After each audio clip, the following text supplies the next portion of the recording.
Assalamu alaikum everyone. I hope you all are doing great and I am back with the another video. So आज की video specially उन लोगों के लिए dedicated है जो बिगनर्स हैं, जो बेकिंग सीखना चाहते हैं, जिनको नहीं अंदाज़ा होता कि उनको कौन सी ग्रिल किस वक्त ऑन करनी है, कौन सी ग्रिल अवन की किस चीज़ के लिए होती है। तो वो सारी बेसिक और काफ़ी इम्पॉर्टेंट डिटेल्स मैं आपको आज शेयर करूंगी। ऑलरेडी मैं 2 वीडियोस ऐसी शेयर कर चुकी हूँ, but still I got many comments related to this, so इसीलिए आज मैं दोबारा बना रही हूँ। सो मैंने ट्रे निकाली है। जब भी आप प्री हीट करें अवन, तो ये वाली जो बेकिंग ट्रेज़ होती है ना, ये अवन से निकाल लें। बेकिंग करने से पहले अवन को हमेशा 10 मिनट्स के लिए हमें प्री हीट करना होता है। मैं 180 डिग्री पे प्री हीट करती हूँ। मेरा है इलेक्ट्रिक अवन और इसे हम OTG अवन भी कहते हैं। ये स्मॉल साइज़ का अवन होता है। सो आपके पास भी अगर इलेक्ट्रिक अवन है तो आप पहले से उसको प्री हीट ज़रूर कर लिया करें। अगर प्री हीट नहीं करेंगे तो आपको वो रिज़ल्ट नहीं मिलेंगे। सो ये वीडियो उनके लिए भी डेडिकेटेड है जिन्होंने मुझे स्पेशली कमेंट किया था कि आप पिज़्ज़ा बनाना भी सिखाएं इस ओवन में। सो अगर आप मुझे देख रही हैं तो ये आपके लिए वीडियो। अभी तक अगर आपने मेरा चैनल सब्सक्राइब नहीं किया तो मेरी सपोर्ट के लिए कर लीजिए। वीडियो पसंद आए तो लाइक, कमेंट और वीडियो को शेयर ज़रूर करिएगा। अगर बेल आइकन का बटन प्रेस कर देंगे तो मेरी आने वाली वीडियो की हर नोटिफिकेशन आपको मिलती रहेगी। सो अभी मैं टेम्परेचर आप लोगों को बता रही हूँ। ये जो एरो होता है, इस एरो को हमने प्रॉपर जो टाइमिंग्स देनी होती हैं, जो टेम्परेचर देना होता है और जो टाइमर लगाना होता है, इस एरो के थ्रू लगाना होता है। सो मैंने अभी क्या किया है, एक एरो जो है ना फंक्शन वाला, उसको मैंने दोनों ग्रिल पे रख दिया है और ऊपर वाला जो आपको नज़र आ रहा है वो है जी टेम्परेचर का, उसको मैंने 180 पे रखा। यहाँ पे टाइमर आ गया है, इसको मैं 10 मिनट्स पे कर रही हूँ। सो हम एरो वाली साइड करते हैं तो इस तरह से अब यहाँ लाइट भी जल गई है। तो ये 10 मिनट्स के लिए ऑन हो गया है। जब 10 मिनट्स हो जाएंगे तो टाइमर बच जाएगा और जो लाइट है वो खुद ही ऑफ़ हो जाएगी। मैंने पहले से जो है डो बना के रख ली थी। अब मैं डो का आपको तरीका बता दूं कि देखें, अगर इस तरह की आपकी डो में जाल बन रहे हैं तो इसका मतलब है आपकी पिज़्ज़ा डो परफेक्ट बनी है।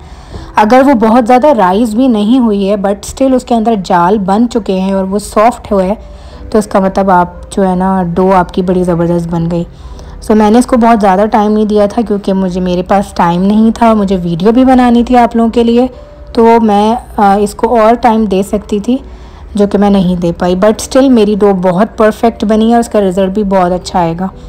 इस तरह से मैंने इसको इसका शेप दे दिया है। जब हम ट्रे के ऊपर लगाते हैं तो आपको अपनी हाथों की मदद से शेप जो है ना वो सेट करना होता है। ट्रे को ऑयल से ऑलरेडी आप ग्रीस कर लें। अगर आप बिल्कुल ऑयल नहीं लगाएंगे और एज इट इज़ डो रख देंगे, सो आपकी जो डो है ना वो बड़ी अजीब सी कड़क कड़क और ड्राई सी फील होगी। मैं एक हाथ से फ़ोन पकड़ी हुई हूँ, दूसरे हाथ से अपना काम कर रही हूँ क्योंकि मेरा ट्राइपॉड ख़राब हुआ है। So please bear with it. Camera अगर थोड़ा बहुत हिल जाए तो उसके लिए माज़रत। अच्छा, ये मैंने पिज़्ज़ा सॉस अपना होममेड बनाया हुआ है, बहुत इकोनॉमिकल बनता है। अगर आपको इसकी रेसिपी जाननी हो तो मुझे ज़रूर कमेंट करिएगा और आप लोग मुझे कहाँ से देख रहे हैं ये भी कमेंट करिएगा। मेरे पास इस वक्त बर्गर जो चीज़ होती है वो मौजूद थी, जो पिज़्ज़ा चीज़ होती है वो नहीं थी, तो इसीलिए मैं उसके ऑल्टरनेट पे ये यूज़ कर रही हूँ। अगर आपको बेस्ट रिज़ल्ट चाहिए तो आप पिज़्ज़ा चीज़ यूज़ करें या फिर चेडर कॉटेज चीज़ को मिलाकर यूज़ करें। ये वाली चीज़ मैं आपको कहूँगी ये ना ही यूज़ करें क्योंकि ये अच्छी तरह से मेल्ट नहीं होती है और इसके ऊपर थोड़ा सा डार्क कलर आ जाता है। मुझे ये वीडियो बनानी थी और मेरे पास अभी चीज़ें यही मौजूद थी, इसलिए मैं वही यूज़ कर रही हूँ। अच्छा, एक और चीज़ मैं आपको बताऊँगी कि अगर आपने क्रस्ट को पतला या मोटा रखना है तो आपने आटे को, डो को उसी तरह से बेलना होगा। अगर आपने क्रस्ट मोटा रखना है तो आटे को थोड़ा मोटा बेलिएगा और अगर पतला रखना है पतला बेलिएगा। अब टाइमिंग जो है वो आपके आटे के हिसाब से होती है, लाइक आपकी डो के हिसाब से होती है। मोटी डो जो होती है वो थोड़ा पकने में टाइम लगाती है, पतली डो वाला क्रस्ट आपने बनाना है तो वो जल्दी पक जाता है। अब यहाँ पे मैं सेटिंग कर रही हूँ। टेम्परेचर को मैंने एज इट इज़ 180 पे रहने दिया है। फंक्शन वाला जो एरो है मैं उसको घुमा के पहले ही नीचे ले आई थी, तो हमने अभी दोनों ग्रिल और रख ली हैं और जो टाइमर है उसको मैंने 20 मिनट्स पे कर दिया है। सो फ़िलहाल अभी हम ऊपर नीचे से एक साथ पकाएंगे और दोनों ग्रिल जो है वो साथ। अभी आप देखें यहाँ पे अच्छी तरह से क्रस्ट फूल भी गई है, ये पकना शुरू हो गया है और इस स्टेज पे ये ऑलमोस्ट 80% पक चुका था क्योंकि इसकी साइड्स फूल गई थी। देखिए नीचे की ग्रिल भी ऑन है, गर्म है, और ऊपर की जो आपको ये रॉड नज़र आ रही है ये ऊपर की ग्रिल है, ये भी ऑन है। तो मैंने दोनों को एक टाइम में ऑन रखा है ताकि एक वक्त में पिज़्ज़ा ऊपर और नीचे से अच्छी तरह से पक जाए। सो ये वाला जो टेम्परेचर है, अभी जब इसका टाइम हो गया तो ये वापस 0 पे आ गया। अब हम निकाल के क्या करेंगे, मैं आपको एक दफ़ा इसकी शक्ल दिखा देती हूँ कि इस स्टेज पे इसकी कुछ इस तरह की शक्ल है। ऊपर से चीज़ मेल्ट नहीं हुई और ऊपर से कलर नहीं आया। अब हम कलर लाने के लिए ऊपर वाली ग्रिल को ऑन करेंगे। सो नीचे देख रहे हैं आप लोग, ऊपर नीचे वाली ग्रिल का जो यहाँ पे बना हुआ है लोगो। सो हमने क्या करना है, इसको अब घुमा के ऊपर लेकर आना है।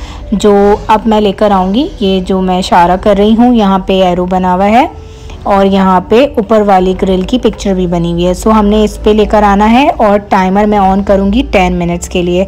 अच्छा, कभी कभी क्या होता है कि ग्रिल जो है वो कभी ऊपर वाली जल्दी भी ऊपर कलर ले आती है। सो आप 5 मिनट के बाद देखते रहिएगा, अपना डिज़ायर कलर आपने जिस तरह का चाहिए पिज़्ज़ा में और या फिर किसी भी चीज़ में। ऊपर वाली रॉड देखें बिल्कुल गर्म हो चुकी है, रेड हो रही है। सो अब 10 मिनट्स का मैंने प्रॉपर टाइम दिया है। आप चाहें तो कम भी टाइम दें अगर आपको बहुत डार्क कलर नहीं पसंद। मुझे पिज़्ज़ा इस कलर का पसंद है, सो इसीलिए मैंने 10 मिनट्स का टाइम दिया। सो आज की वीडियो आपको कैसी लगी, ये डिटेल आपको समझ आई नहीं आई, इससे ज़्यादा और डिटेल चाहिए आपको तो आप मुझे कमेंट करिएगा।